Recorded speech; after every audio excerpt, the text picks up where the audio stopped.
নয়াদিল্লিতে ভারতের কেন্দ্রীয় স্বাস্থ্যমন্ত্রী ও বিজেপির জাতীয় সভাপতি জেপি নাড্ডার সঙ্গে সাক্ষাৎ করলেন মুখ্যমন্ত্রী প্রফেসর ডক্টর মানিক সাহা। এই দিনের বৈঠকে মুখ্যমন্ত্রী ত্রিপুরা রাজ্যের স্বাস্থ্য খাতে চলমান ও আসন্ন প্রকল্পগুলির বিষয়ে বিস্তারিত আলোচনা করেন এবং কেন্দ্রের সহায়তা কামনা করেন। এদিনের বৈঠকে বিভিন্ন গুরুত্বপূর্ণ বিষয় নিয়ে মুখ্যমন্ত্রী কেন্দ্রীয় স্বাস্থ্যমন্ত্রীর সঙ্গে আলোচনা করেছেন, যার মধ্যে রয়েছে ধলাই জেলার কুলাই এলাকায় পিপিপি মডেলের একটি মেডিকেল কলেজ স্থাপন করা, আগরতলায় একটি তৃতীয় স্তরের চক্ষু হাসপাতাল স্থাপন, অঙ্গ প্রতিস্থাপনের পরিষেবার জন্য ইমিউনোলজি ল্যাব স্থাপন আগরতলা গভর্নমেন্ট মেডিকেল কলেজ ও জেবিপি হাসপাতালে।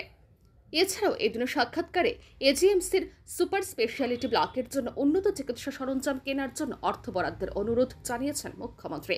আয়ুষ্মান ভারত প্রধানমন্ত্রী জন আরোগ্য যোজনার অধীনে বকেয়া দাবি নিষ্পত্তির জন্য অতিরিক্ত তহবিলের আবেদনও করেন বলে জানান তিনি। মুখ্যমন্ত্রী আশাবাদ ব্যক্ত করেন যে এই প্রকল্পগুলি কার্যকর হলে ত্রিপুরার স্বাস্থ্য পরিষেবা ব্যবস্থায় এক নতুন দিগন্ত উন্মোচিত হবে এবং গ্রামীণ ও সীমান্তবর্তী এলাকার মানুষের চিকিৎসা সুবিধা আরও সহজলভ্য হবে। ব্যুরো রিপোর্ট, আর ই নিউজ।